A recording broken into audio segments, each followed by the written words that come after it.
Hello, wrestling friends. I'm Matt Koon, and this is the Gentleman Villain Podcast with the Lord himself, the man who created the power of the punch, Oh, and a member of the Kiss My Ass Club as oh well, yes, the leader of the Blackpool Combat Club. So many yes, accolades. William oh Regal, how are you yes. doing today? I'm tremendous, thank you. And Very, very nice. Beautiful day here in Georgia. Lovely, sun shining, 70 degrees, perfect weather. it is Lovely. beautiful on the East Coast today. It's beautiful up here in Virginia as well.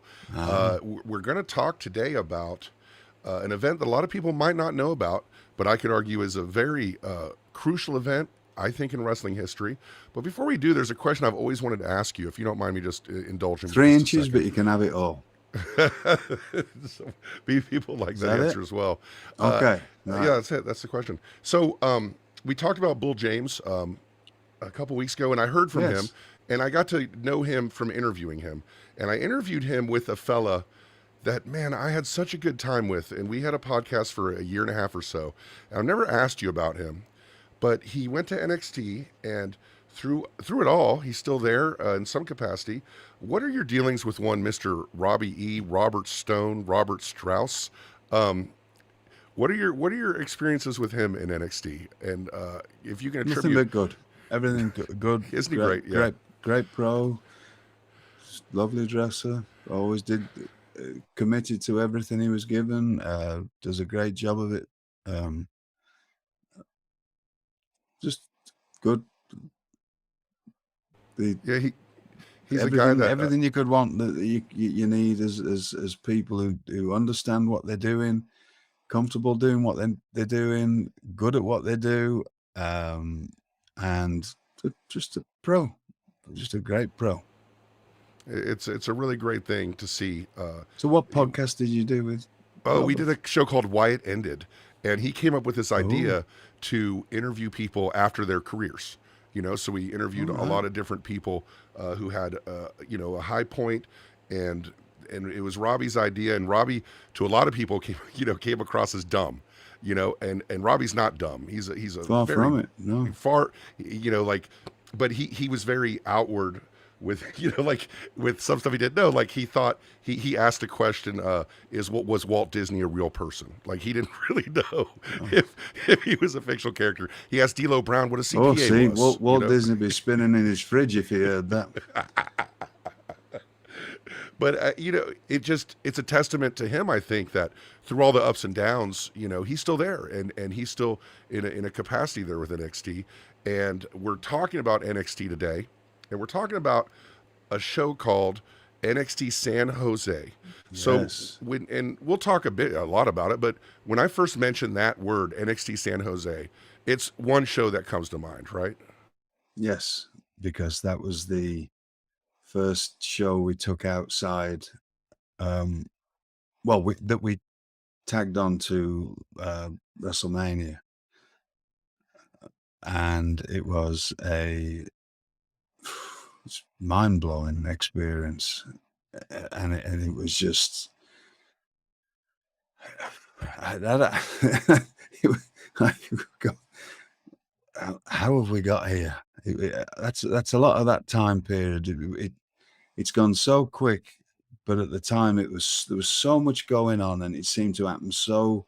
It was just one thing after another, and then the show being a success, and NXT not only a success but a success off the network,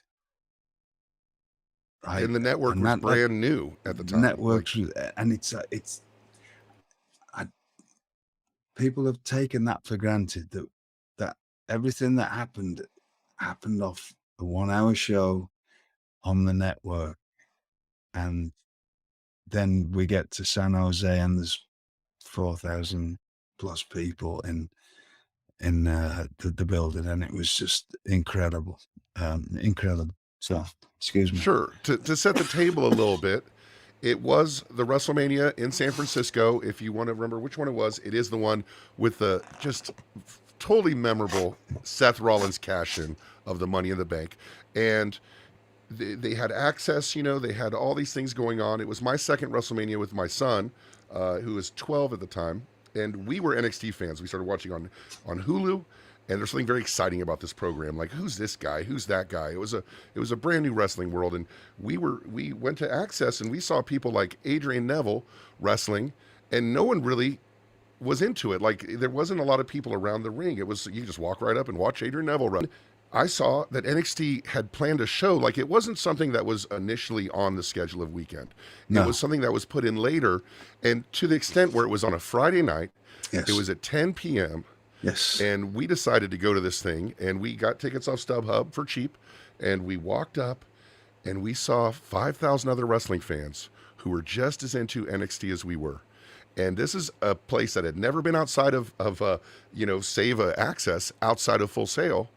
And now we've got 5,000 it was like this secret club that we knew about, that nobody else knew about it. And it was packed, and the atmosphere was electric, and it was the beginning of something great, not just for NXT, but for wrestling in general. What was the atmosphere like backstage of this? Because this was a chance. This was taking a chance on something Taking that a was chance, unproven, and right? it was yes, and it was.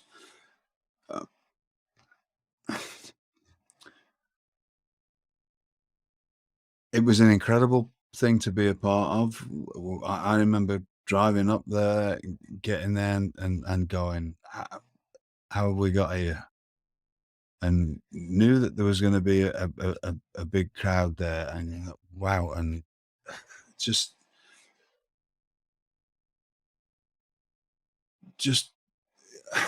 there's no real words to say apart from just I couldn't believe it, and I it was incredible, and like, but also confident that I knew that everybody on the show was going to go out and show the world what NXT was all about, and then everything we'd put into it at that point. What was NXT all about?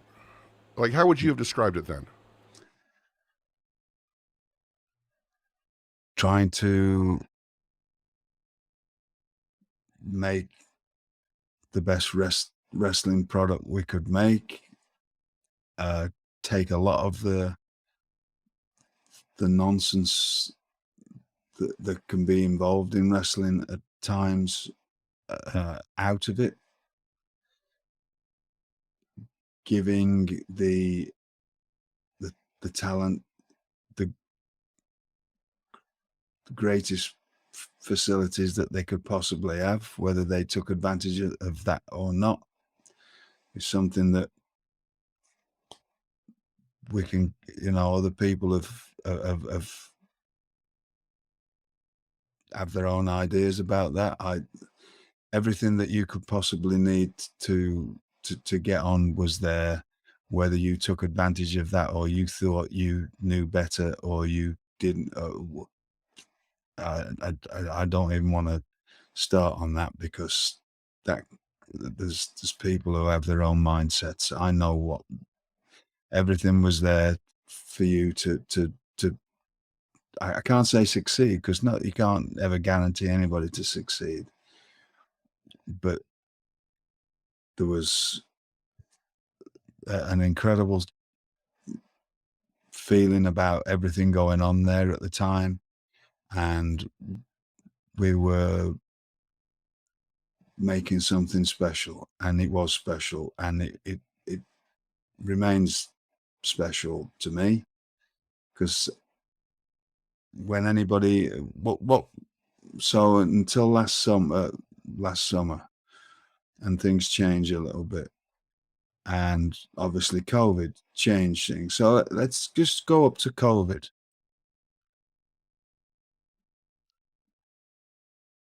We were doing something incredibly special, or even if you just go up to when it went to live TV, incredibly special off the network, and getting a lot of people interested and back into wrestling, and they love the product, and we were just building something incredible, getting the best of the people out there, and the people that were already there, trying to we were all firing on all cylinders, and it was a very, very special time.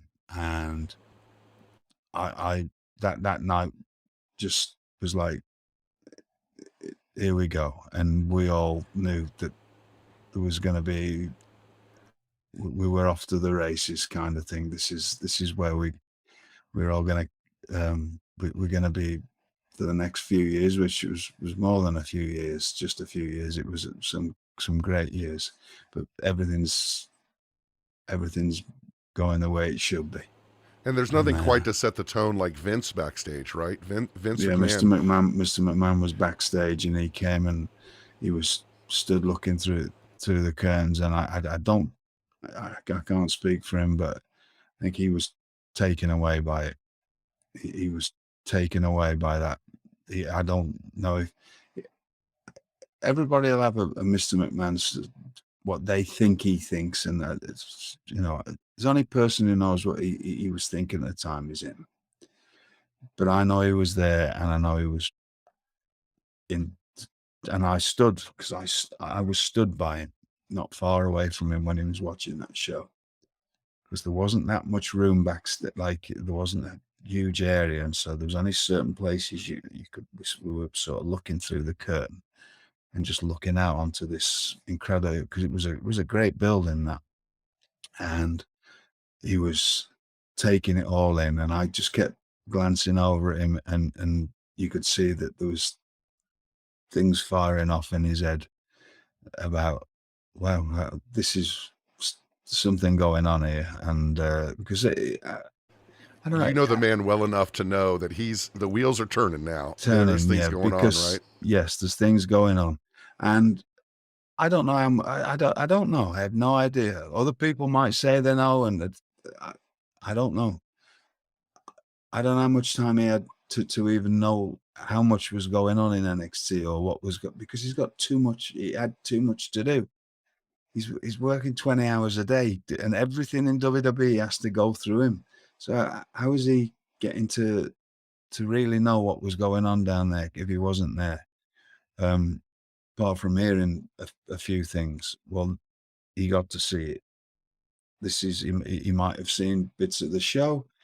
Now he's seen it, and he's seen an audience, and he's seen the reactions, and you know, there was many cases after with the takeovers after in arenas where, soon as it was showtime, Mr. McMahon was there, and he was backstage, and he was watching, and he was paying attention, and it was that night was incredible. It was just an incredible night, and it's one of those that's unfortunately lost the history a little bit, isn't it? Because there's very little footage out there of it. You can't find it, but they did film it. They did film it, so hopefully that'll show up one day, and hopefully everything was always getting filmed. It'd be nice to see that all put together and see all the extra stuff, and to see, because you know constantly everything was. But there was so few of us doing it at the time.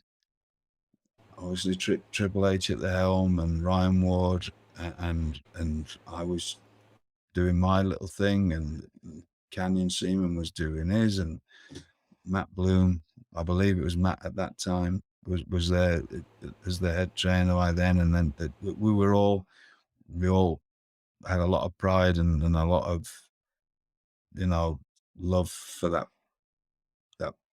product and everything that we were doing, and it was magic.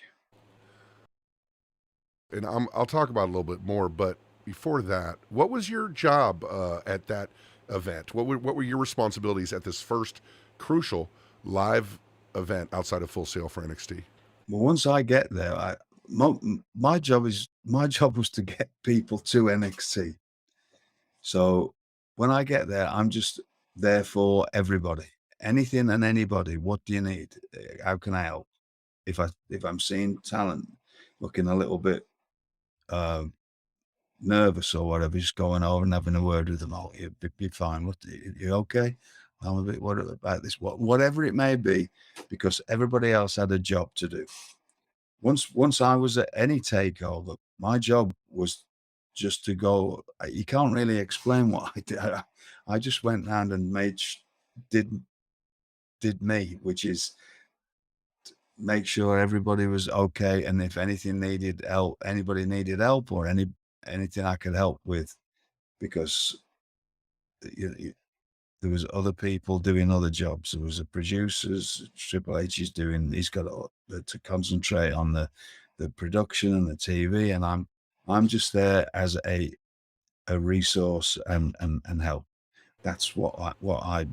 By the time it got to show day, that's what I was doing. I was just going from one person to the next to the next. First of all, everybody knew that they could ask me to do anything, and I'm just going down to anybody and seeing if they're okay and if I can help. And if people had pulled me to one side, can you help this, or can I talk to you? Or I could see they were nervous, and I'd just walk up and say, "You're gonna be fine. Just take a breath. Go and do your thing. You know what you're doing." Just little. That's kind of the things that I was doing. Invaluable though, especially when you because think about everybody else has got all this. They've got right. And you're taking care of the talent. You're taking care of the kids. I take anybody, and sometimes it was a producer, or they're getting a bit just anything I can do to help. Right, but yeah, I'll go and sort that out. Yep, but I take care of things or put fires out or help with whatever, and just be there and be able to read everybody and help out in any way I can on show days.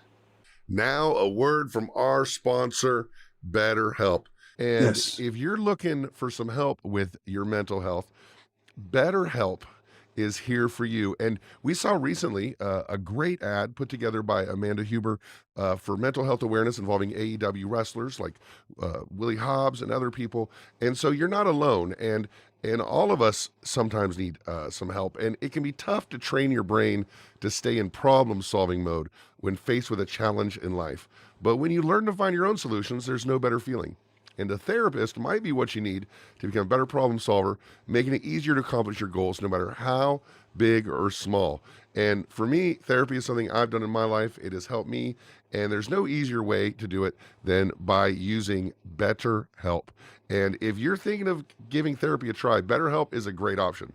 It's convenient, accessible, affordable, and entirely online. You get matched with a therapist after filling out a brief survey, and switch therapists anytime. And when you are ready and you want to be a better problem solver, therapy can help get you there. And again, a lot of stuff's going on now where the stigma is gone from getting help. The stigma shouldn't be there, but it's gone. It's going away. And things like what AEW did with that mental health ad and the awareness from a lot of different people make it easier to maybe feel good about it. And you should feel good about it. Go to betterhelp.com/gentleman today to get 10% off your first month.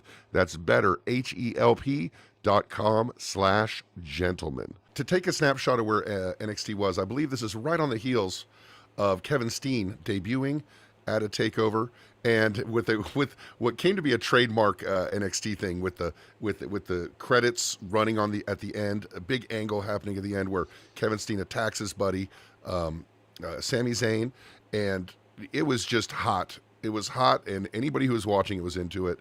And this was also on the heels of the picture that Triple H took of KENTA and Kevin Steen and Finn Balor as Fergal Devitt, and just put it out there. He goes, here's what we're doing now. Here's what we're tracking now.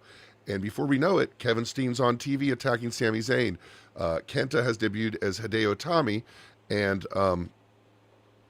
of course, Fergal Devitt appears as Finn Balor with this amazing presentation, this amazing song.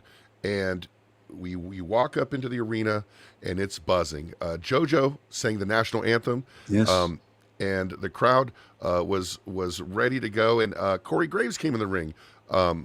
to to kick off the show and to talk on the mic. But he talked about how far NXT had come and got a chant going. And let's talk about the first match. Last week we talked a bit about, or a couple weeks ago we talked a bit about KENTA as Hideo Itami, and we talked a little bit about Tyler Breeze. And this match was one that got the crowd going for a specific reason. But the crowd was ready to go. Let's talk a little bit about pairing up Hideo Itami where he was at the time, who was an international superstar, learning the WWE system, with Tyler Breeze, who was a guy who had finally caught his bearings with this character, you know, and it seemed like a really good pairing. People, I will say this. What impressed me about the event was people booed the bad guys and cheered the good guys. All this post-ironic wrestling fandom seemed to die in this building that day. It seemed to be, you know, you wanted the good guys to win, you wanted the bad guys to lose. Tyler booed out of the building. Hideo Itami treated like a hero. What did you think of the matchup? I think it was great. It was just, you know, that's the Triple H had a excellent eye for putting the right people on with the right people. And if you've got that eye and you know who to put on with who, and you know that they're both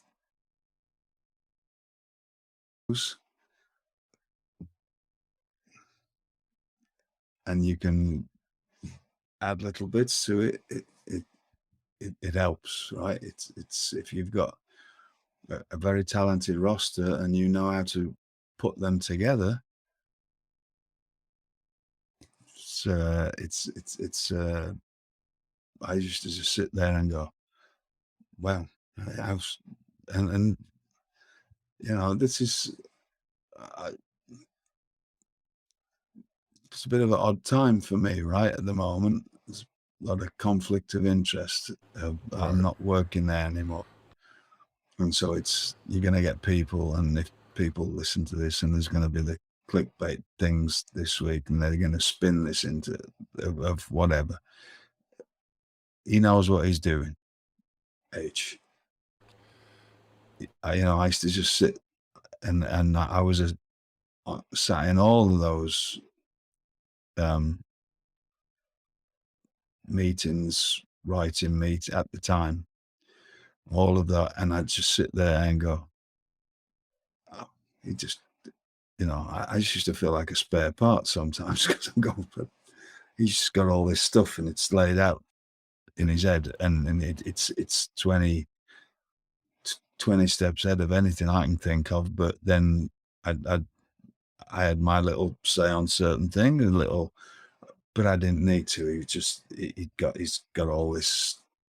He knows who to put on with who to get the right result, and that's you know, it's an incredible skill to have, and that played across how many takeovers? A few dozen, you know, like enough, you know? Right. And so it was, I was constantly just in absolute awe of his ability to just put that together. And I'd say I'd be sat in there and I'd go, yeah, I've got this idea in him, but me mostly watching and knowing whatever I know, but he knows he knows who's going to be good with who. And then adding these little bits of magic and little pieces to these, either the match or the storyline or whatever, and it was just spot on. So that was what I remember about that. It was a perfect start, and you were there, so you know what the crowd was like, you know, and it just didn't stop for the rest of the night, did it? It didn't, but it's a psychological thing for me because for the first time, Hideo Itami, KENTA, was allowed to, or decided to, whatever it was, use the GTS finisher, right? And the place, this is all fans, inside fans who love NXT, who know the deal, they think they know everything. and the place blew up when he hit that move. But more Yes. importantly, I think it told us this is going to be a different kind of show. We're all in it together, and this is a different kind of show. And whoever made that decision, brilliant decision, because it set the tone for the whole night. Yep. Well, I know the man who made the decision. It Speaking wasn't of me. him, and And it I wasn't. know, It wasn't. oh, It was obviously it was H, and he knew that, and he knew that, or he had such a grasp on that he knew that was totally in tune with what the fans wanted to see, like yes. completely in tune. But I know you're not going to speak. You don't talk about personal stuff much of the friendship, but this 20-year relationship with Triple H, watching him grow from you two young kids At that point, yeah, out it was out of your element Yeah. in WCW 20 years prior, you formed a friendship. What was it like watching, just even if he's not your friend, watching this guy blossom into this guy who not only knew what he was doing, but had the authority to do it, was handling it well. And this is the same guy that you and him were in the same boat 20 years before in WCW, just palling around and working out together because you didn't know too many other people. Yeah, and we it's just watched him his whole career, and watched how he just got to where he got to. And as soon as we started doing the NXT, it was, again, we don't have to talk. We never really talk that much. We just know each other, but so well, and we work together so well.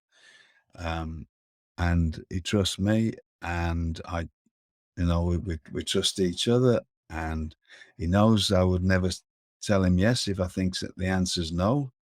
Whereas that's hard to find. You need, but I used to just sit there and go, "All right, this is." He's just got this down, and I'm really happy because we get on so well. So it's a. I've said this before, but I speak to him. I don't speak to him now. Occasional, how you doing? And it's nothing to do with wrestling, because he knows I'm working somewhere else, and he wouldn't. Again, we have an understanding of the way we work together. But when I was working with him, I spoke to him less than anybody in the company, I would think. He didn't have to. We just worked together well. And he knows he can just say something to me, or a word, or just a look, and I'll go and take care of my bit of it.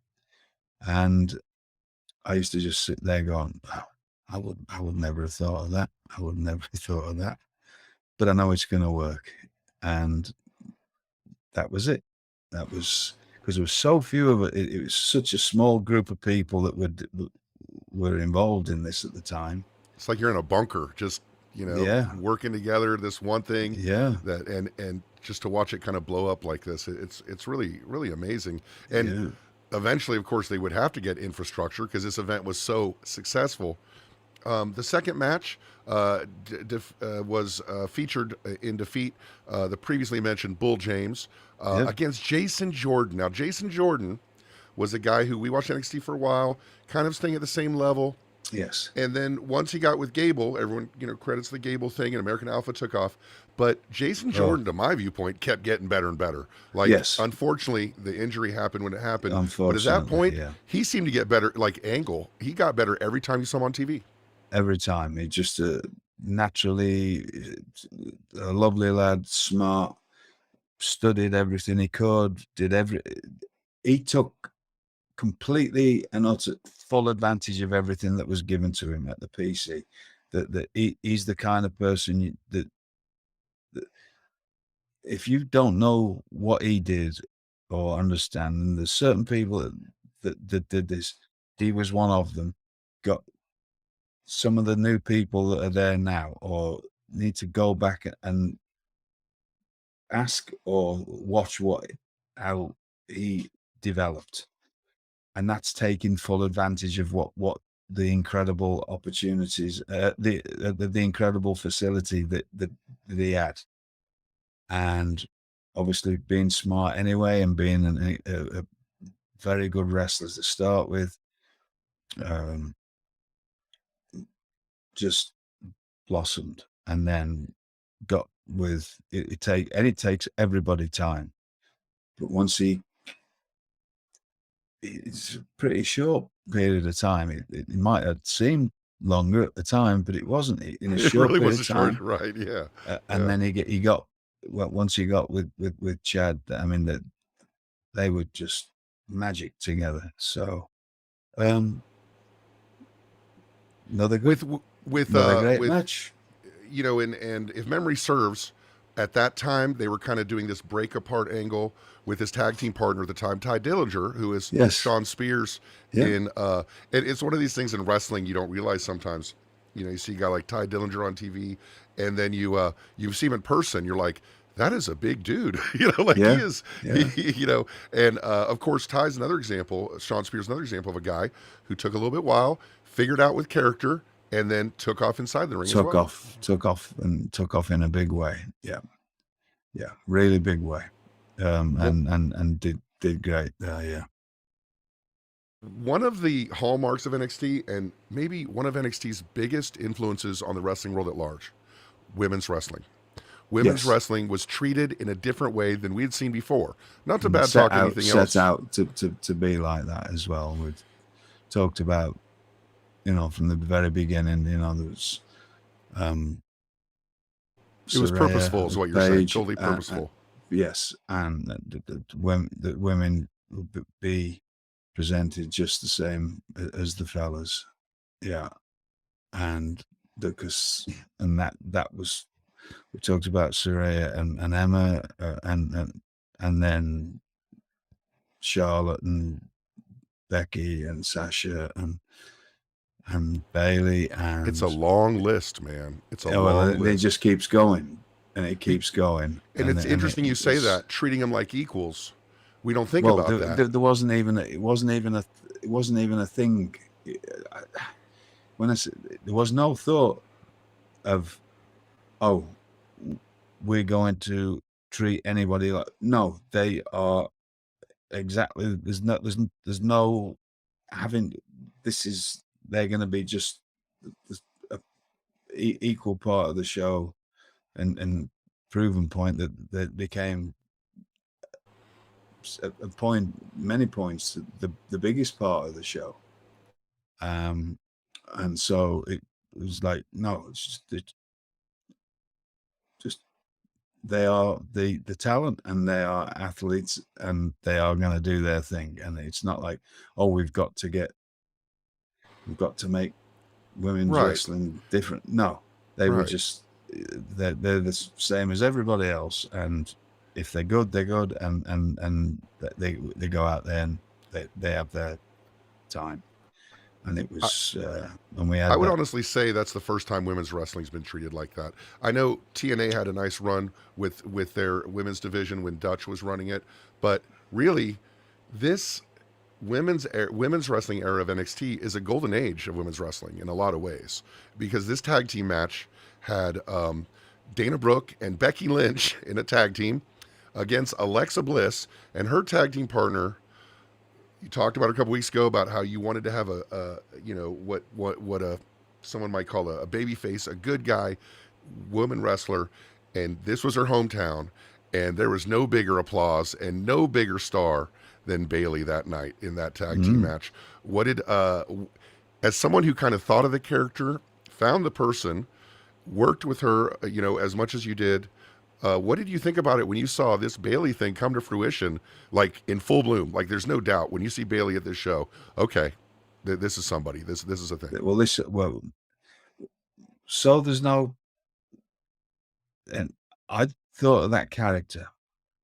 Then I met Pam, and hired her, and then she developed. You know, this is what's in mind, and then between Pam and Dusty and whoever else, they made this character, right?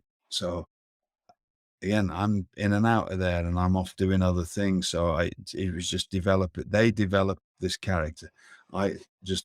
It was an idea that I had, and finally, when it all came together, I'm just really happy because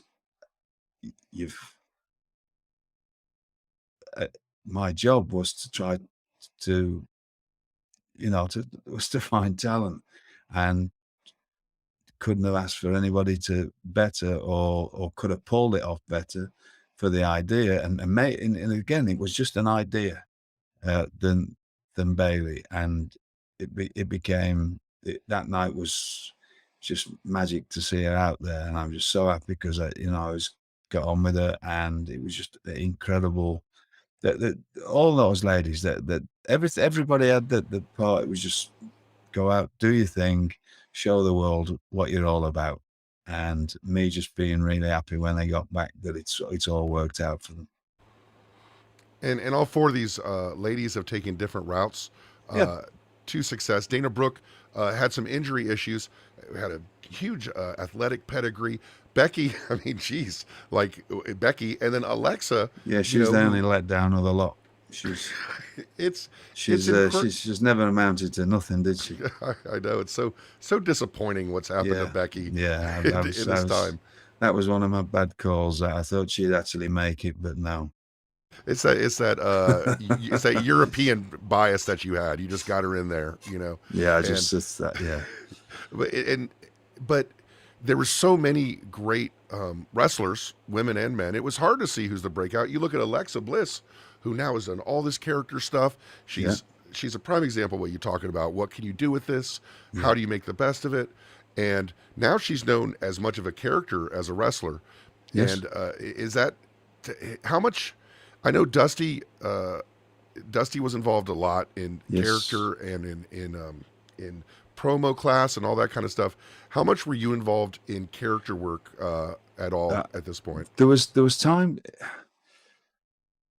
I was off doing a lot of other things, and I'm not sure if at this particular point, there was a while where I was still going on the main roster every week to work with extras to try to, and it just, everything that got to where there was just no time to do that anymore.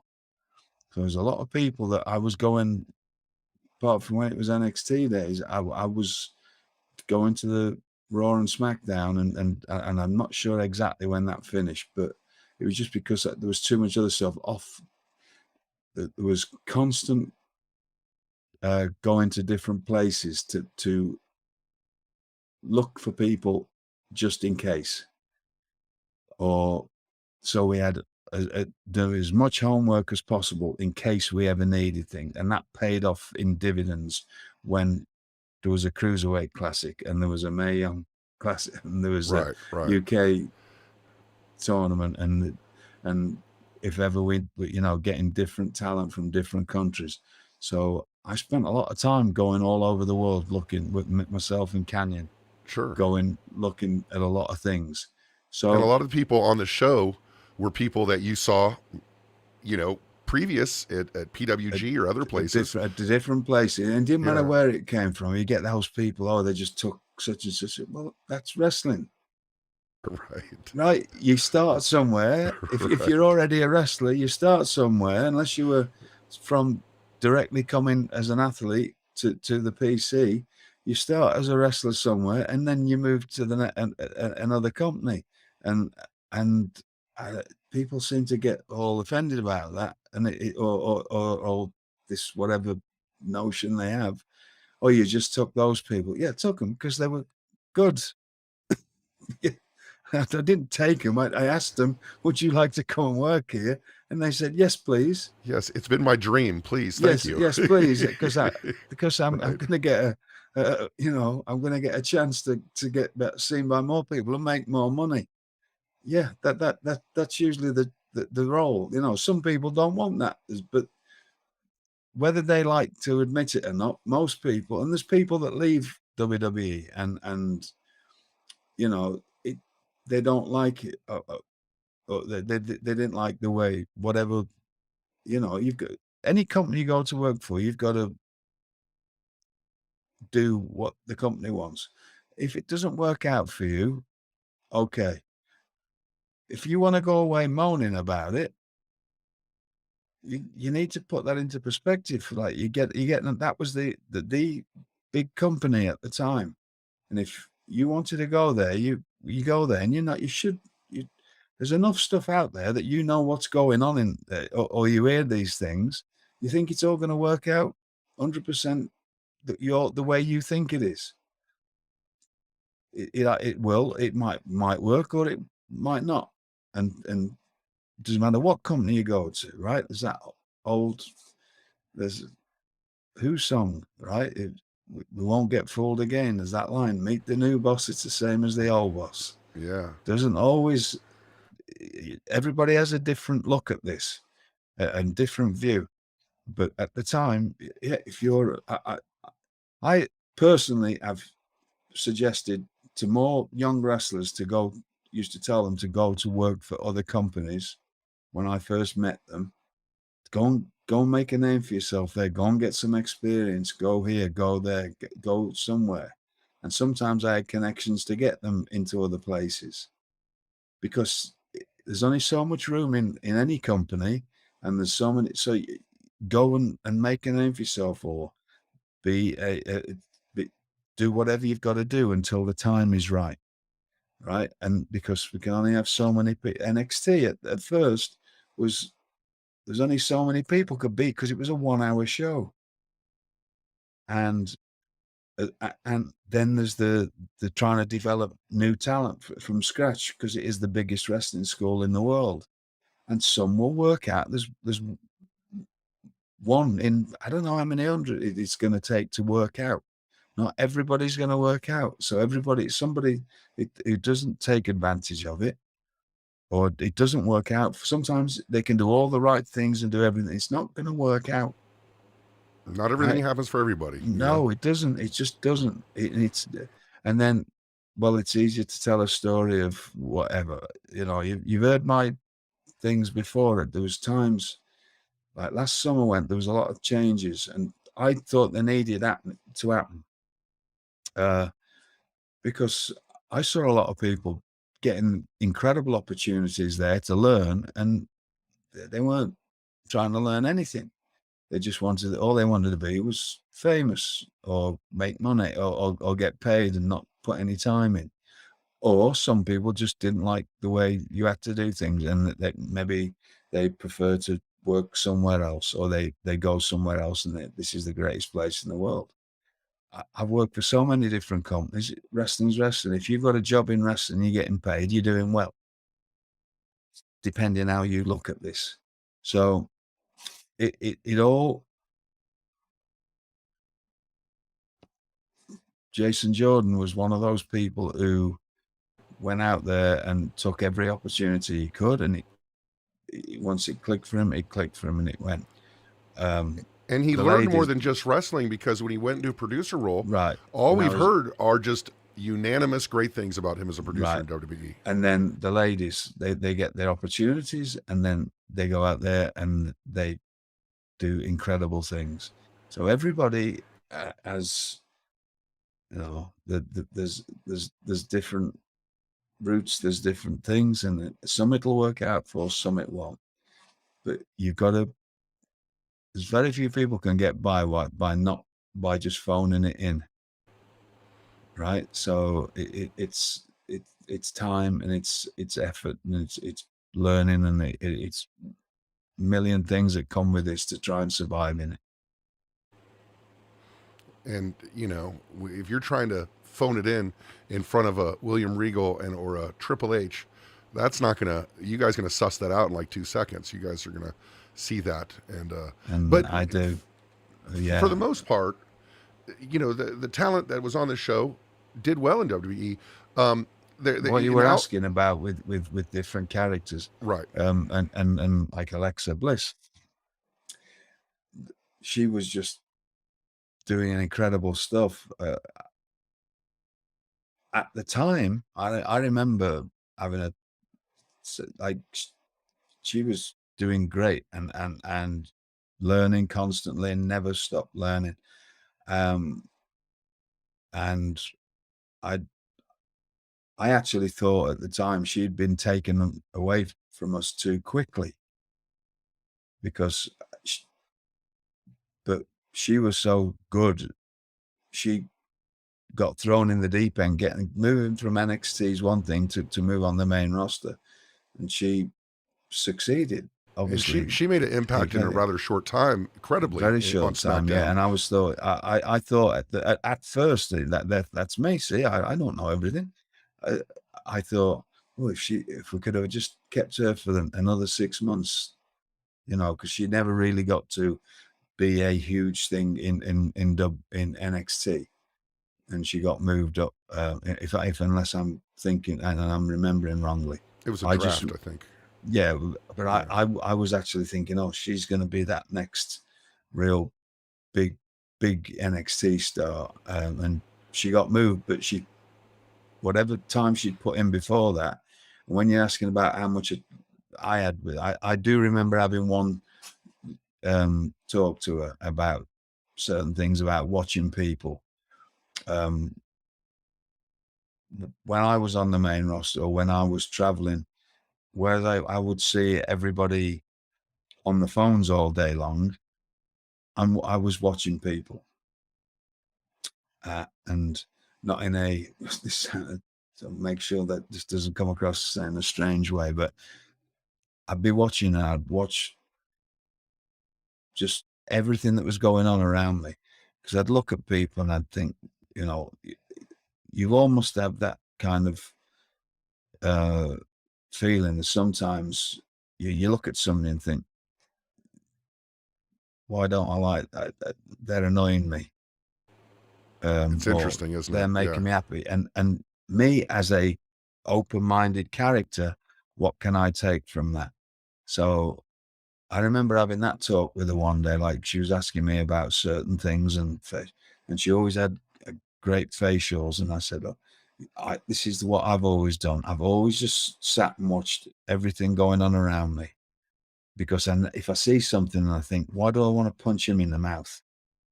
Right? It's because he's doing something annoying. How can that might be something that I can use one day in a backstage segment.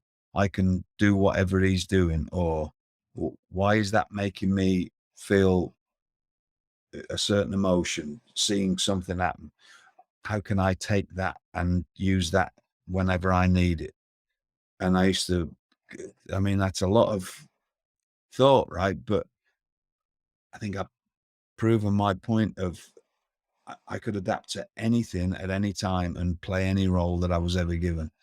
And so I did have that talk with her one day, and she took that on board, and she started watching people, and she said that she started to really pay attention of just watching people and picking up little facial expressions and little things that affected her, and different things. So again, that was sort of the kind of stuff that I would be helping people with. If we get into conversations, because I was doing a lot of other things.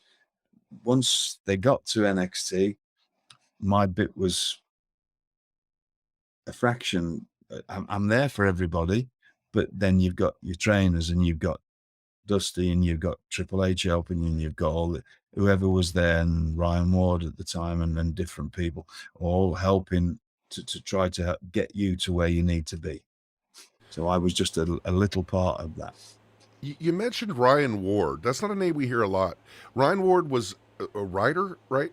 Yes. He was, and a lot of, a lot of all the early, a lot of the success. He had a big hand in, right? And it was just Ryan, and he had like one assistant. So when all the original NXT stuff,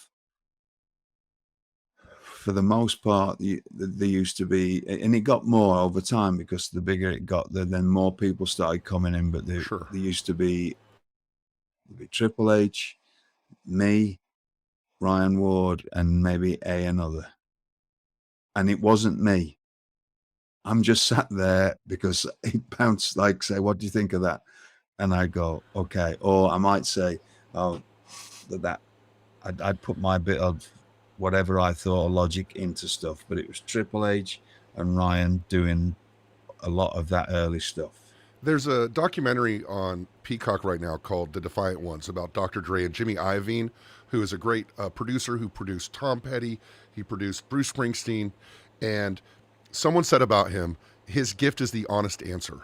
Is your talent, is your gift, is one of your values with Triple H and NXT at this time the honest answer? And it's my answer, and it was, we had that understanding. I'm never going to tell him yes if I thought the answer was no. It's up to him whether he we don't always agree on, or we didn't always agree on things, but I would never sit there and go, oh yeah, like a lot of people. Right. Unfortunately, not just in wrestling, but 99% of people do. They're just going to agree with the boss. But as much as close as we were, he will say that we were partners. He's still my boss. I was working him, but I'm not going to say no, and I won't do that. I guess, sometimes I don't fit in with groups of people because they don't want to be the ones who go. They don't want they want to just get on with stuff. Honesty is not valued by everybody. No, there was a few times in WWE where I used to get asked to go and sit in on the production meetings, and there's a few times that there was Mr. McMahon always wanted me there, and then I was asked by other people to, it's a conflict of interest if you're a wrestler and you're sat in here. And so I'd stop going, and then I'd see Mr. McMahon, because again, I used to not bother him because he had same as I'd try not to bother anybody. I try to just take care of, I'm just a pro and I do my bit. And I'd see him months later, and he's gone, Darren, why haven't you been coming in the meetings? And I'd just say, oh, well, I was asked not to. And he'd say, who said that? And I said, right, and he'd go, because he knew I would, I wouldn't say who. And he'd go, no, I want you back in these meetings because you'll say no. Very rarely did I ever speak up, but sometimes I did. Well, sometimes I understand that. I remember one specific time, I'm not going to say who and why, but if you're a writer and you've got to do something and you put all week into writing something, and it's really hard to put. I'm not good at that. I know that. I don't claim to be any genius wrestling writer or book or anything, but I do lots of other things that help with that or can help those people or whatever. It's really hard to sit there with a pen and write a lot of stuff out. Sure. Well, when I heard it, I just went, that doesn't make any, and I'm sat at the back. Now they'd been working on it all week, and I've gone, right. That doesn't make any sense to me whatsoever. And me saying why it doesn't make any sense. And then Mr. McMahon going, yeah, that makes no sense at all. Well, which is what happened. And then the week after, I was asked, do you mind not coming in? Yeah, okay. So, but you're messing up the flow, man. Not by Mr. McMahon, that there's a group of 20 people in there. But I get it, because, they don't want somebody saying no when they'd rather him just say, yeah, and because they've put all their time into it. Right. So there was, but in NXT, I was asked to go in there. He knows but we knew each other, and we just, I'm going to say no if I didn't, and he'd go, yes, but this is why. And I go, oh, right, yeah. But it very rarely, I can't remember ever not agreeing once I was explained. It just didn't, if I said no, it was because it didn't make sense to me. Right. And then it'd go, because he's thinking 20 steps ahead. Well, it's because of this. Oh, okay. I get it. Right. Right. or sometimes occasional time. I can't remember any specific things. No, I don't think you should do that. Yeah, well, why not? Because of this. Yeah, but look, I'm telling you, I just don't think it's the right thing to do. And sometimes we did it, and sometimes we didn't. And Ryan Wood was like, and then it became Joe Belcastro, and you know, it's moved on. There's just people that was our little crew at the beginning. And foundationally, it was critical. Like, people have come in to take the place and to do the job who did a great job, but in that position, that day, that time, no one could have been better for that than Ryan Ward. Like that. All you said, Triple H. Fantastic, yeah. You said Triple H was good at putting the right people in the right spots. You got Ryan Ward. You got the music. The music is amazing in this era. To me, as a musician, as someone who sometimes writes a song or two, to me, the best era of music in wrestling history. I love it so much. Speaking of interesting music, Solomon Crowe defeated Kalisto with the stretch muffler. We talked about not everybody had the same experience in NXT. Not everybody had, awesome things to say all the time. But without getting into that, I do want to address something that people talk about a lot. You know, you get a lot at NXT. You get guys who just played football, like Baron Corbin. You have to teach them how to.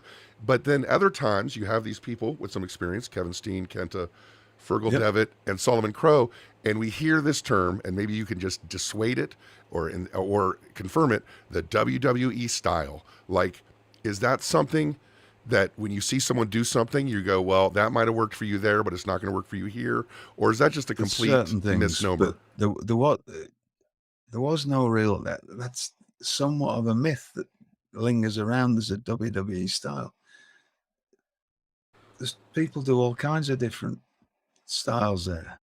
What I think is the WWE style is what was happening in the mid 2000s, where everybody did the exact same thing, unless you were a top person, because none of the top people ever did the WWE style. The only things they ask you to do is to be safe, or they may tell you not to do something for your own good, because you're going to end, if you're doing it 16 days a month, you're not going to last very long. But there was a certain group of wrestlers who did what I consider their WWE style, which was sit in a chin lock, come up, hit you 3 times in the stomach, hit the ropes, cut off. It just, but that pretty much changed. There's nobody does the same kind of stuff now. Right. You might want to believe that, but if you actually watch it, they do their own stuff. They've just adapted it to either be a little bit safer or a little bit, you know, they don't want you doing certain things, or they want you to tell better stories and more understandable, or slow things down so that your audience can understand it. Or so there's a lot of, I really haven't got time to get into that, because everybody's a case by case.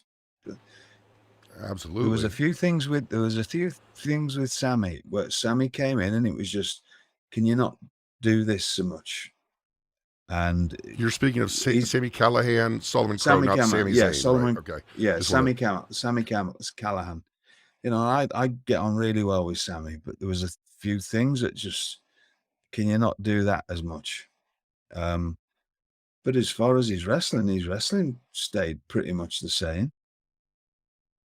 Or like, there is the thing that, you know, not to overdo certain things, or to just, can you just change that a little bit to fit in here? But it's taking,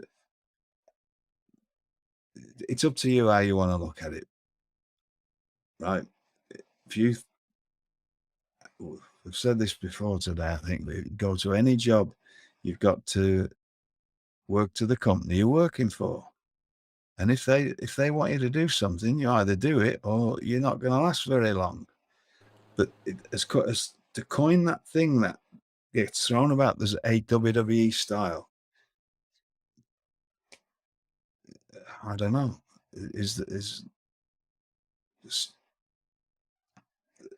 So I didn't do a WWE style. Right, I did.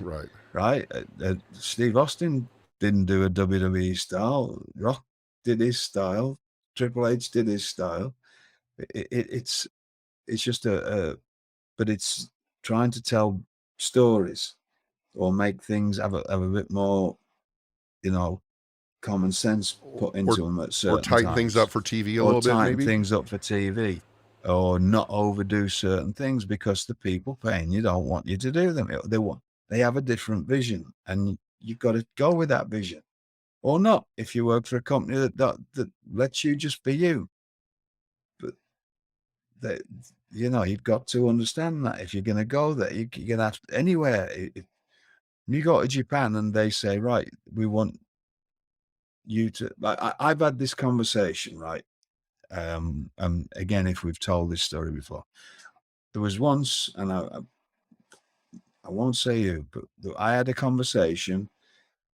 Somebody came as an extra when I was hiring for NXT, and he was a hot shot person at the time on the independent scene.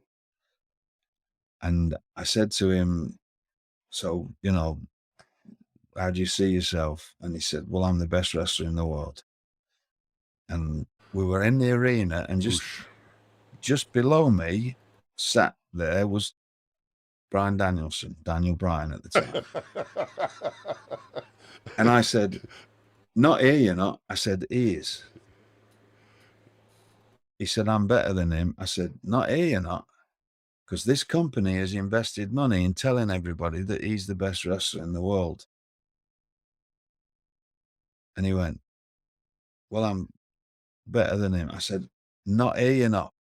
Because they want him to be the person who is the best wrestler in the world. And I said, can you do anything else? Do you punch and kick? I said, because there was a time when people used to say I was a technical wrestler. I said, but when I came here, I mostly did strikes and like brawling. Yeah. Like I'm saying, that's a category people say, like a brawler or a technical wrestler. Yeah. So I said, and I pull faces because that's what they wanted me to do, and I was happy to do it. I said, can you do that? Well, no, I don't do that. I just do technical wrestling. I said, can you talk?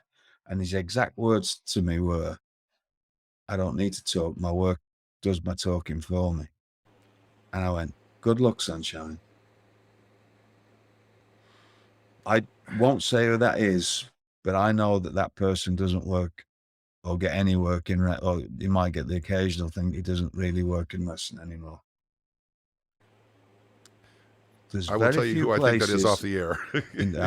There's very few places that you can go that you don't have to adapt to a certain thing to work for the people you work for. But somehow WWE gets because they're always going to be the bad guy. Oh, we had to do this or that. Well, if you're one of the lucky few that can just do what you want to do, good for you. But that's one or two people ever that's ever going to have to not change in some form or another to work for the company that they worked for. Right. It's very rare. Yeah. I want to piggyback on this subject just a little bit, because when I think, people say WWE style, I think about the hard camera and doing things with the hard camera, right? Right. Right. Do you want me to go into that? Yeah. Well, people bring up that all the time. So I want to ask about this part of it, and then please just say whatever you want, because I love talking about this stuff. But at what point is it too much? Because I've seen, especially NXT level, people do a move and almost dance around the person or make a big show of going to the hard camera versus making it more natural, or when is it just you don't do it because it's too obvious? It's too obvious. Well, that takes time. But you got to think of the audience at home. You can be the best wrestler in the world. You can have the best facials. If you're doing it away from the cameras, nobody at home can see you doing it. Right? Right. What I'm going to show you now is you can see this. I'm not going to get too far into this because anybody who's got half a brain, or if you're working at getting filmed, now that I'm telling you this, watch this. a good director of any TV show or any movie will never let you see the back of anybody's head for more than a split second. Unless I can think of one really good example when you do see the back of somebody's head, which is Ving Rhames' head when you first see him in Pulp Fiction. You got to get that Band-Aid and that head in there. But you've got the Band-Aid on the back, and then you hear his voice, which is captivating. So by the time you do see him, boom. The only example you can think of was... What I'm going to show you now, Matt, we just explained about a producer of a TV show, not Shawn. So here's me. Right. What am I doing now? No way to tell. Your back is to me. Right. Am I happy, mad, glad, sad? No way to tell. No way to tell. If the cameras can't see you, how can they make you a star? If you're doing all your great moves, yes, it's great for the people sat on the opposite side of the cameras, but the people at home, what can they see? And usually, it doesn't matter, and unless you have an incredible move set, emotional connection of this.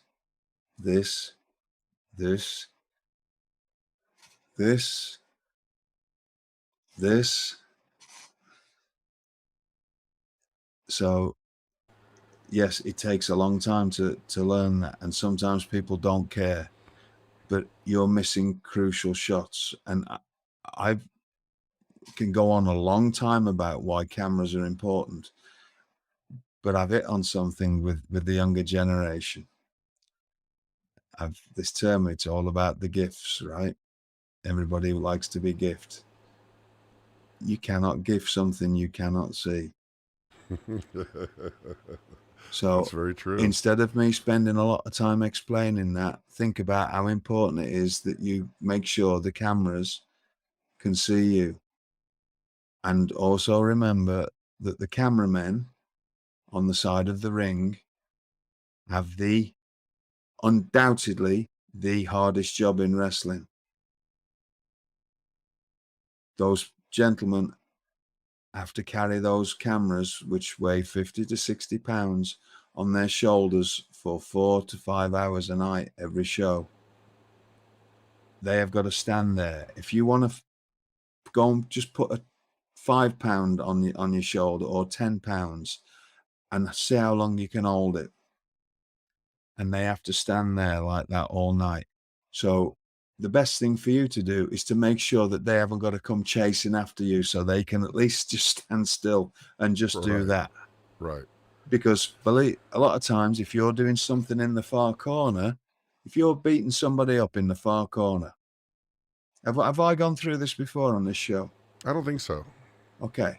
So if you think, oh, it's only 4 seconds, you got to break it 4 seconds or get disqualified, or should be anyway, if you've got a good referee, right? You got 5 seconds to do your damage. If I do it in that far in the corners behind the cameras, again, what can you see? You can't see the person getting beaten up. You can't see. All you can see is your back. And by the time you're making that cameraman have to run up to try to get that shot, by the time he gets there, it's maybe 1 second before you've got a break because of the referee. If you're in the front corners where the cameramen are right there and right across the ring there, and there's a camera right on you there, and the producer can pick any one of those shots, you've got 4 seconds of bang, bang, and then that shot can show the person who's getting beaten up, and that shot can show the whole thing. That 4 seconds, I have seen this happen numerous times. That 4 seconds can change your entire life, your entire career. Because if you've ever seen Goodfellas, it's that shot of Robert De Niro stamping on the fella's head, Billy Batts' head. If Martin Scorsese shot it from the other side, and you just saw Robert De Niro's back, it wouldn't have the same effect. So it's up to you to find the cameras. Chris Jericho told me, because I gave a talk to people at AEW about this recently, because incredible stuff, people do incredible stuff, but you've got to think about being a TV show and doing your stuff on air. Well, if you're doing it opposite to the cameras, it's great for the people in the building. It's not great for people at home. They're not getting to see. And you think, oh, it doesn't matter. It does matter, because every second you're on TV, it's precious time. And you want to get as much of this into there. That's another thing. It's because, the WWE make use of cameras. Yes, because they want to show you stuff. And you want to have the best TV show. You're making television. You're not, right? It's just a different mindset. You want to be able to see as much of what's going on as possible. If you're doing it all on the opposite side, it's, by the time these cameras get to you, a lot of times it's missed. Or if you're a move person, you're doing the move the opposite way. I'm getting half the move instead of an incredible move that I can see it. And there's ways of doing that. Again, I can talk for a long time about how there's a lot of stuff to learn, but it's the basic idea of you need to be able to see as much of the people doing as possible. Chris Jericho said it, that when he went to WCW, Jackie Crockett, who used to be the cameraman there, told him on his first day, if you can see the camera, I can make you a star. Right? Wow. So, but if you can't, yeah, you might, you give just your movement alone, or maybe you're one of those magic people, the people like The Rock can walk out, right? Because he's The Rock and he's got this incredible, just obviously, just unbelievable charisma. He could walk out with a paper bag over his head and he'd still be The Rock, right? But he knows where those cameras Yeah, are. 100%. He knows how to use them, right? And so does anybody else who's ever really got over on TV. It's very, very important. Some people get to WWE and don't like the fact, or used to, and I work there, don't like the fact that WWE tells them to do that. They think they know better because they got over working wherever. Yeah, well, perhaps you're not getting a huge amount of TV, you didn't, whatever TV you've done, it was okay, but now you've got a huge audience and people that run, and people who are paying you understand that they want to see as much of your face as possible, or your best moves done towards the cameras. If you don't like that, then you're not going to like working there. Right? Right. And there's also a lot of other stories I've heard, which is I don't want to get into because I don't want to fall out with all these people who write about it. I used to hear that a lot. Oh, they're keeping them in NXT Right. because they haven't used the cameras.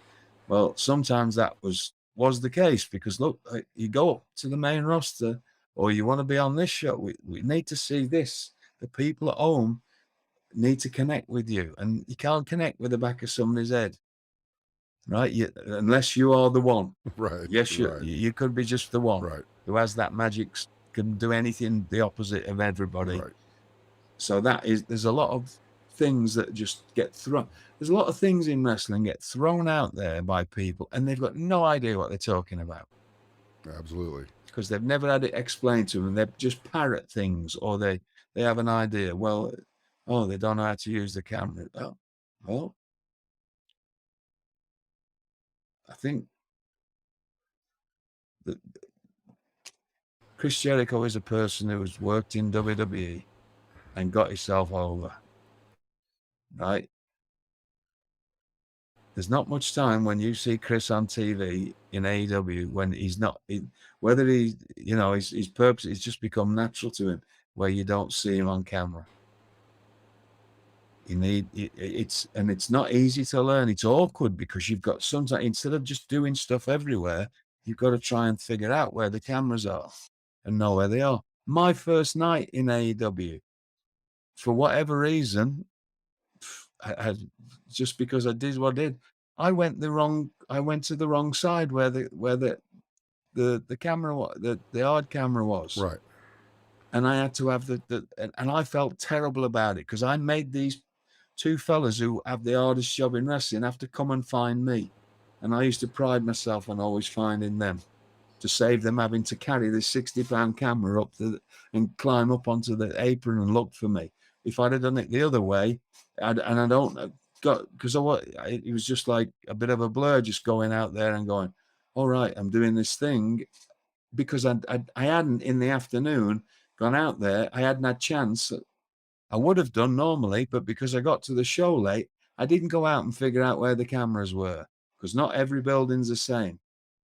Now I go out and I look and okay, the cameras are there, so I know what I'm doing. And if I have to do anything on camera, I know where they are. I'm going to make sure that these two gentlemen aren't going to have to run after me, and all three cameras can get. There's more than three cameras, but those are your three important ones. They can get to me. They can see me. So I'm making their lives as easy as possible, and putting out the best so you can see this, because this is the only thing that really matters to me.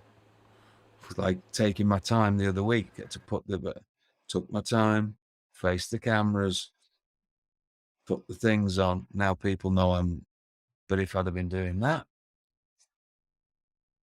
you wouldn't have seen it. Right. And you might think, oh, it's only for a few seconds. Well, those few seconds can be powerful seconds. Yeah, but it's like you're saying, if it's not on TV, it's like it didn't happen, you know? Like it didn't happen. Yeah. So that's enough of that. Well, we have a lot of card to go through. We're going to talk about, real quick, we have Baron Corbin. Well, can I just say something, though? Sami always did great at NXT. He worked hard. He was very well thought of.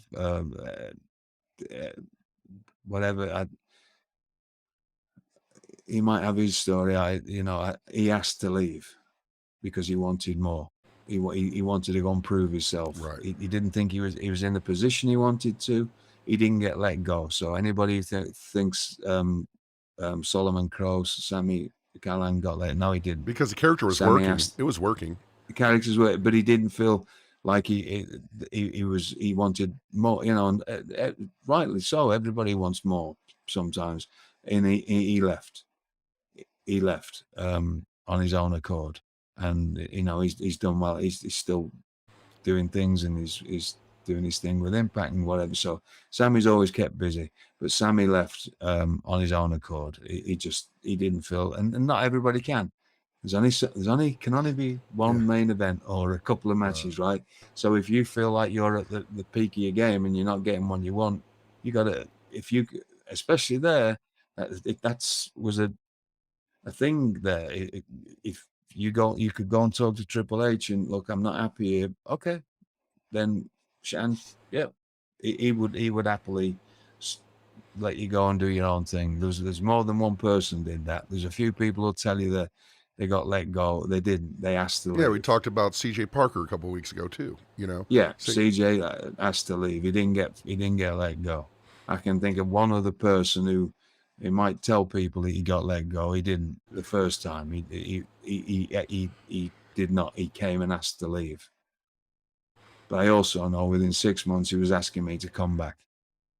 Well, one thing about this NXT event, NXT San Jose, the crowd is on fire at this point. You have Baron Corbin, who was the crowd was completely into Baron Corbin, taking on Rhyno, who is, hadn't been to WWE for a little bit. But he was brought in for this role, right? As well. And Rhino's I think the world of him. Always a pro. Was brought in for a specific reason. He understood that. He came in, did his role to perfection as always. Always does it well. Still got a reaction from the crowd too, Rhyno. Of course he did, because he's got a lot of equity built up over time, and it was he came in, did the right, worked and everything, but he knew he was going to be there for a certain amount of time, and there's different times when I think we used him at other times as well. Baron Corbin was on a roll and needed a credible opponent, and Rhyno's a credible opponent. This was a great moment in the show as we, it's just every match is better than the last one. Everybody is reacting to everybody, and Corey Graves comes out, introduces Triple H. Triple H just comes out.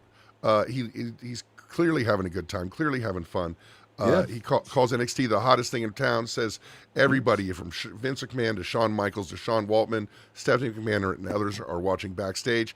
And he points out, we didn't mention this, is you could see it from where we were sitting. Jim Ross in the front row, you could pick his hat out, you could totally see his hat, and everyone loves seeing Jim Ross there.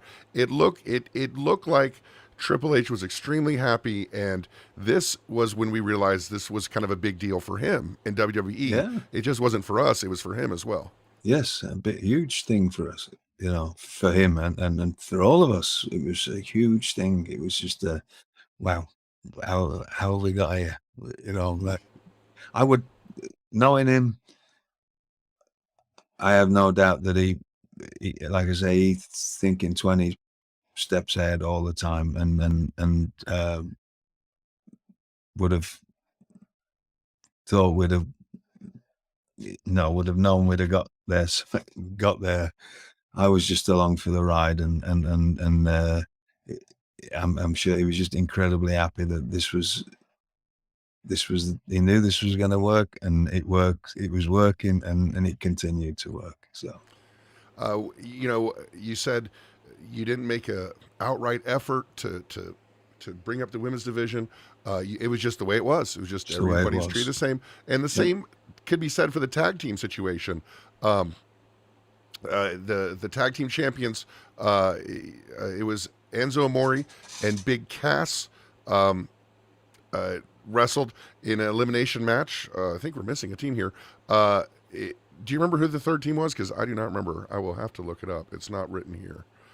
You're asking a man who's got more bangs on the head than, that's just from the wife. Let's talk about the Never mind vaudevillains. The wrestling. Let's talk about the vaudevillains a little bit. Yeah. The vaudevillains were a very strange, unique, as they say, gimmick character. Like seemed like they wanted to be from the 1920s, but it worked with the crowd. It worked. Yeah. Talk about them as a tag team a little bit. What did you think of the vaudevillains? I loved it. I loved the act, and they did it wonderfully well, and it worked. It was an NXT. One of those things that worked in NXT, and it had a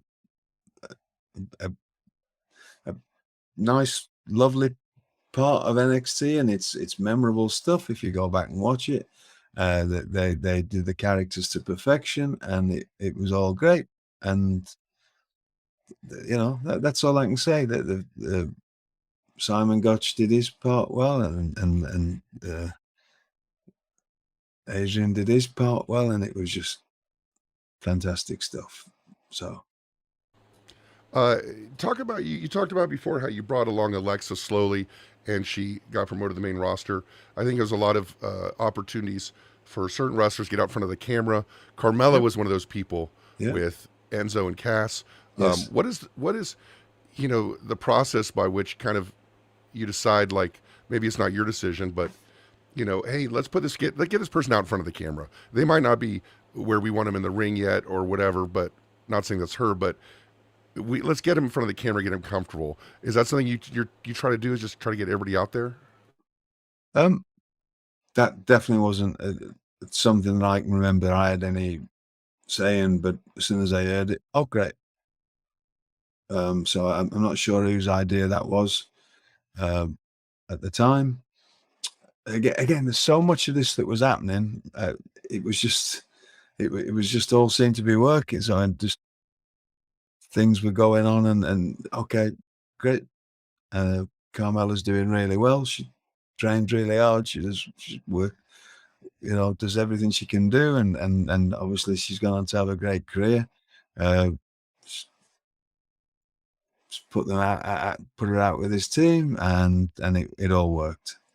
And they had a great for the whatever time they were together, had some really great body of work. And when we went on the road with NXT, that they were as good of an opening act as I've ever seen. We used to put them on a lot, send them out first, and you knew the night was off to a great start. They all played on board, 100%. Yeah. They all knew how to. They all played the parts perfectly, and went out there and got the crowd in a frenzy to start the night off.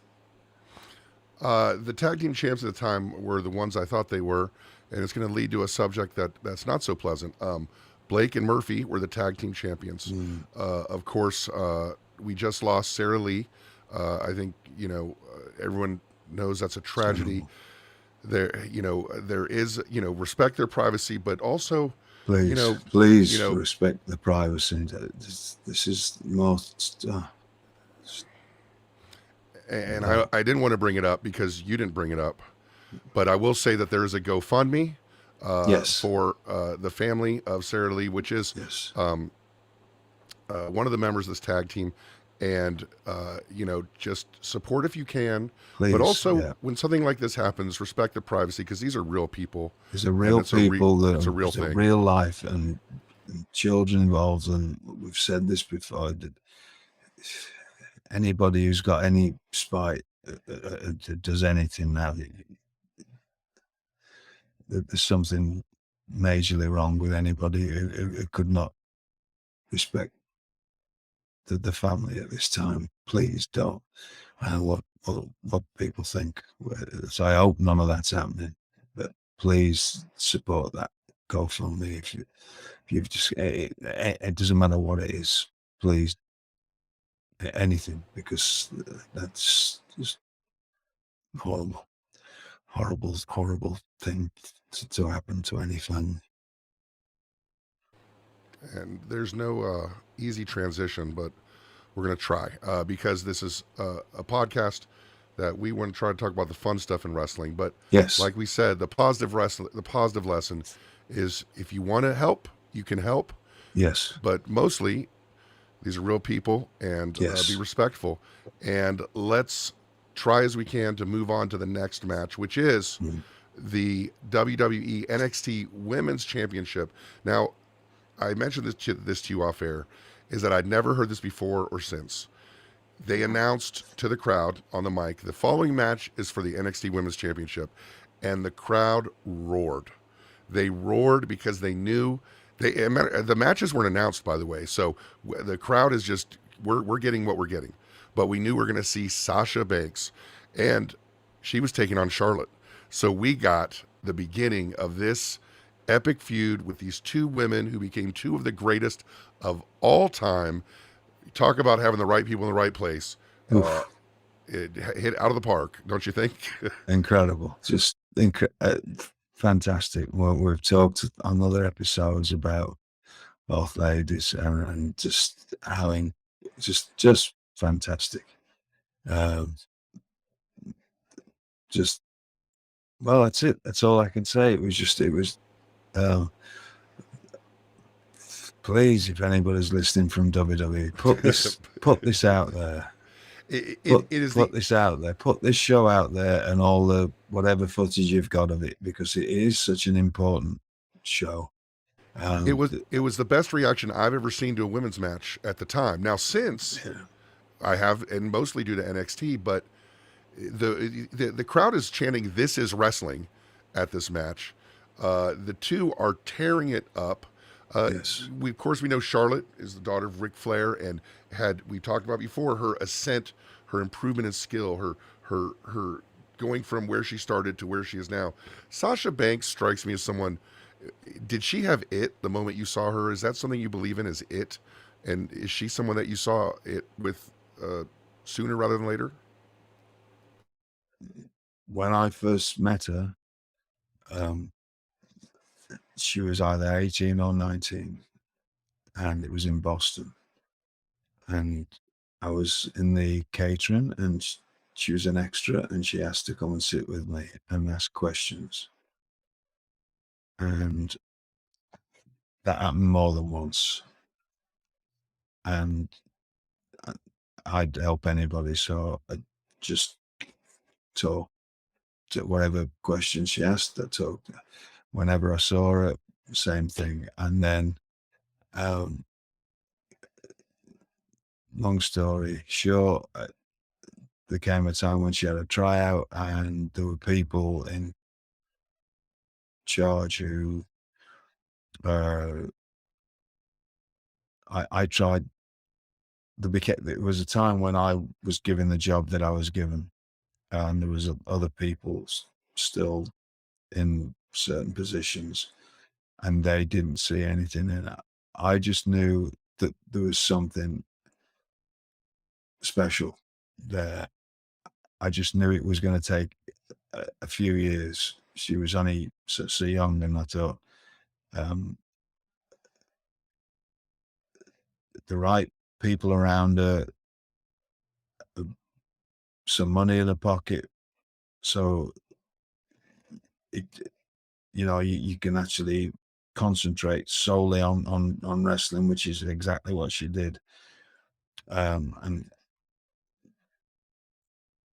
certain people didn't want to hire her, and I did, and eventually I got my way. But it took a change in the structure of things for me to get my way. And I actually, this story's been told, but I did say this doesn't work out. I will you can take my job away from me. The Well, job that I've been given as the talent scout. And I didn't know she'd become the huge, you can never predict that. Well, some people may claim they can. I don't know. I just knew she'd be a incredibly good, talented professional, and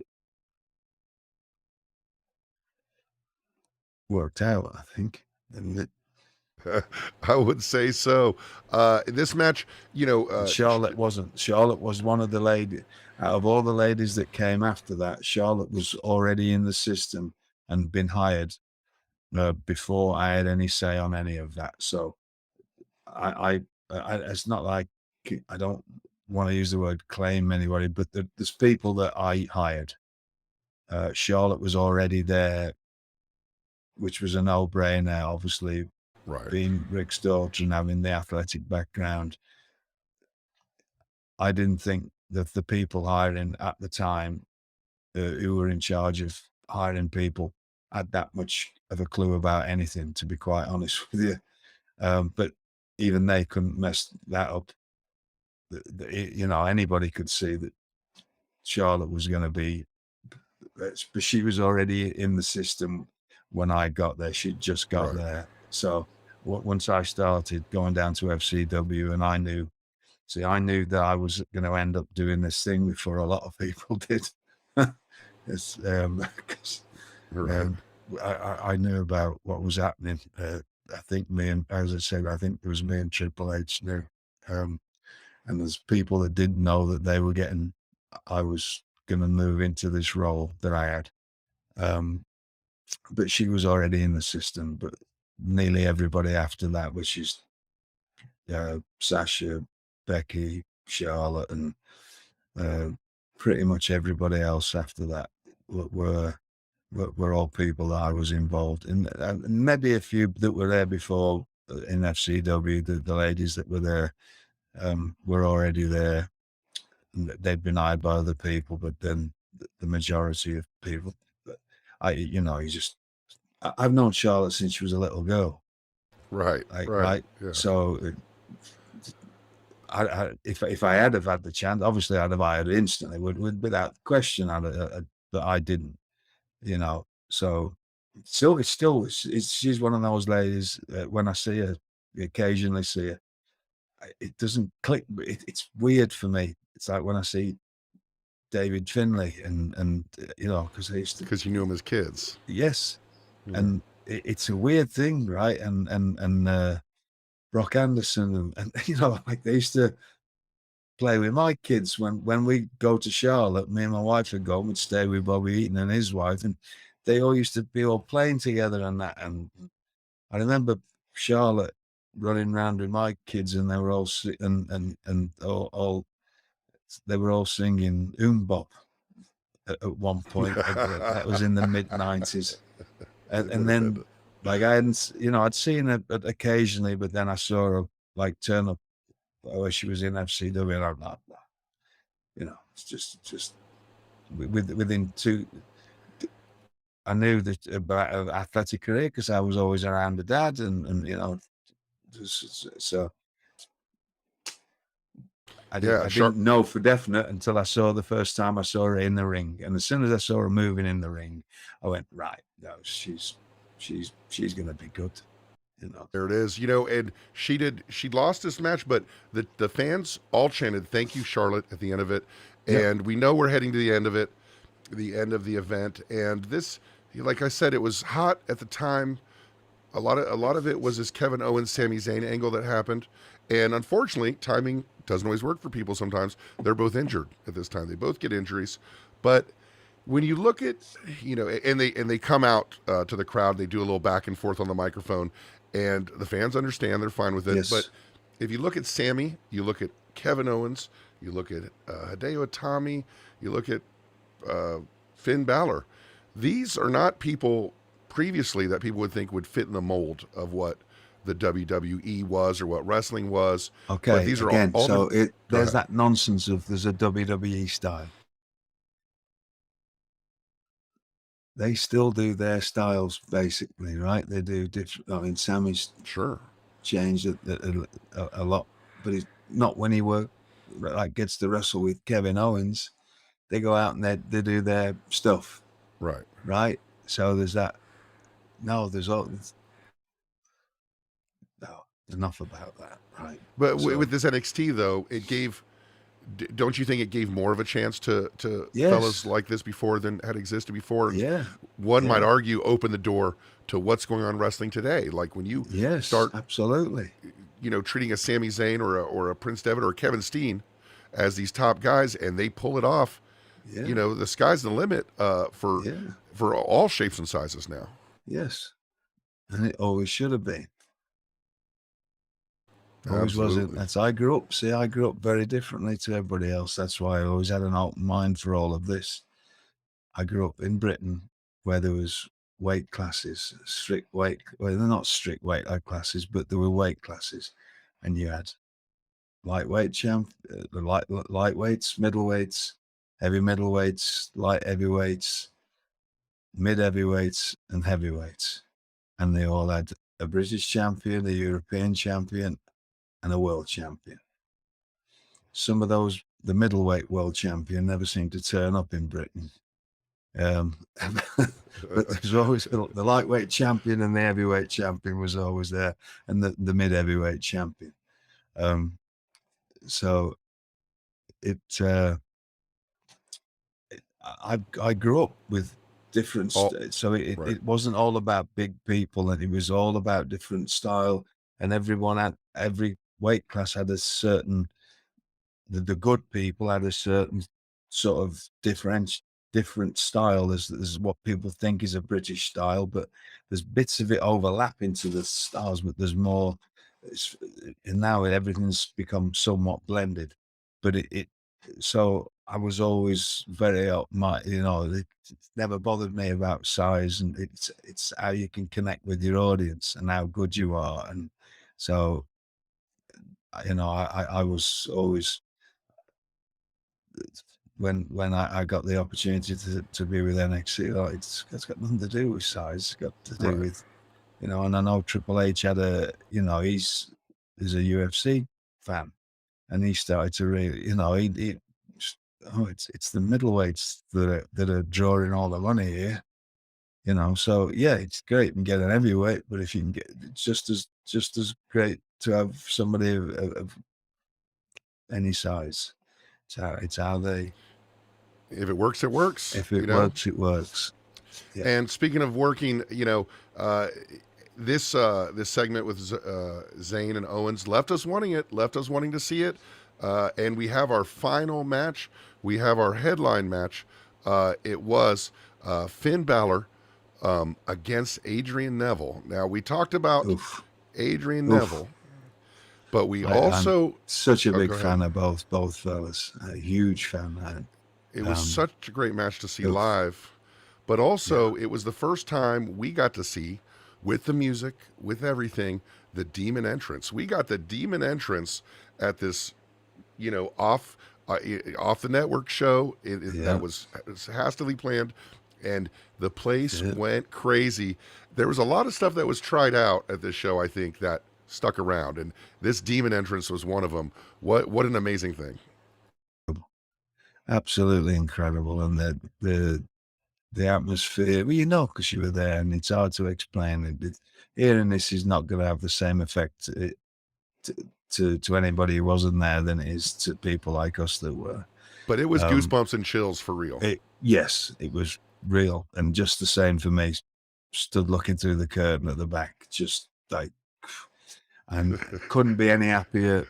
Couldn't be any happier because the two people I think the absolute world of, and I think are as good as it gets, and throughout anywhere and at any time, are as good as it can possibly get, and be and as good pros as you can be, and as good people as you can be, and everything that there's nothing that doesn't work with me in when it comes to those two. As far as everything about the way they are, and I like them so much, and they're just perfect. And they're like perfect opponents for each other as well, aren't they? Just incredible. And that was just one of those things when you go one match after another, everything had its place on there. Everything worked, and then you finish off with these two fellas that can just go out there and absolutely do everything that's good about the job. It was a perfect event and a perfect main event. I hope people get to see this match. I will say Please, I've never seen anybody's listening from WWE. Put this event out. It's got to put it all out there, because it's sat there. It's not been. It needs to be seen. It's too good. When Finn Balor comes out, in his demon getup, he gets a holy shit chant from the audience, which you don't really see. And one of the chants that I remember was a "Better Than Mania" chant. The whole place is chanting "Better Than Mania" in this match. Like, not only you're pleasing the fans to such a degree, and I think it ushered in like a new era. Some might not like it, some do, of fan participation that NXT got to be known for. Yes. Fight Forever with Sami Zayn and Shinsuke Nakamura and all this stuff. Talk a little bit about the fan culture a little bit and what made it different. When I was describing to someone, I called it was like a PG ECW. It was like we're all in this together, but it wasn't blood and all that. It was just good guys and bad guys, and we were all in it. Yeah, and the fans were just as big a part of NXT being successful as every bit of the talent and everything that went into it. It grabbed people's attention, and it made them enjoy. There was different people, different styles, different everything about the way it was presented. And it was all just everything seemed to hit at the right time. It seems like it's bringing back fond memories for you. Like there's nothing but a smile on your face talking about this show, and not just for what it did, but what it was. What it was, yeah, and it was an incredible run, and it was. I'm just so glad I was a part of it. As we bring this to a close, I will say that I think Matthew and I counted from the time he was 11 to 19. We probably went to maybe 55, 60 wrestling shows, Manias, takeovers, all kinds of course, AEW, Double or Nothing, all these shows we've been to. This is our favorite. This is my favorite. This is his favorite. This is the best wrestling show I've ever been to, and best wrestling show I'll probably ever go to. When you look at it historically, it proved to Vince, some might say, that NXT was a thing that could go and pair up with Manias on weekends, and it showed the wrestling audience that that all kinds of wrestlers matter. And I would say without this show, wrestling would not be where it is in a lot of ways, in a lot of good ways that it is. What do you think the legacy is of this NXT San Jose show?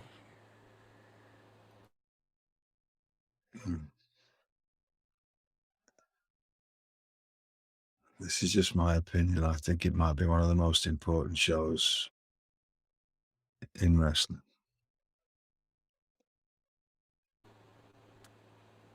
We will leave it at that. I would agree. And I appreciate you indulging me on the subject. For so many things. So many things of changing on a big scale of what you can do with, and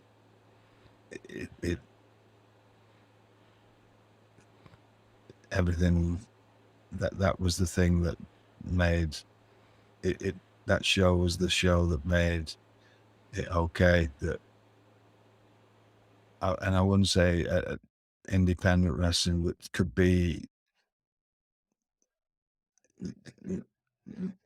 more like what anybody thought of WWE, or this was a show that went bang and started a run of an incredible run of takeovers that if you were around it or saw every one of them all and was a part of all that made everything that this is where you can sell out big arenas with this style and format and talent, and this was an incredibly important show in wrestling history. Yeah. And I'm so glad and so thankful you agreed to talk to me about it, because it's a subject I've wanted to talk about. And a lot of people don't know it exists. And so when I bring it up to people, they go, what do you mean? Yeah. I go, no, this show, this thing, you don't even know. Like, this was it. This was the thing that, it was the fuse, for a lot of what we see. And we want to thank everybody for listening. Of course, the people working on the show. Stephen Diaz is in today on video. Thanks, everyone. And Wesley on production. I want to thank Dominic for the social media. And want to thank you, Mr. Regal, for your time. And I hope you've enjoyed talking about today's subject. I certainly have. Thank you very much, fellas. Thank you for listening, everyone. And we'll see you next time.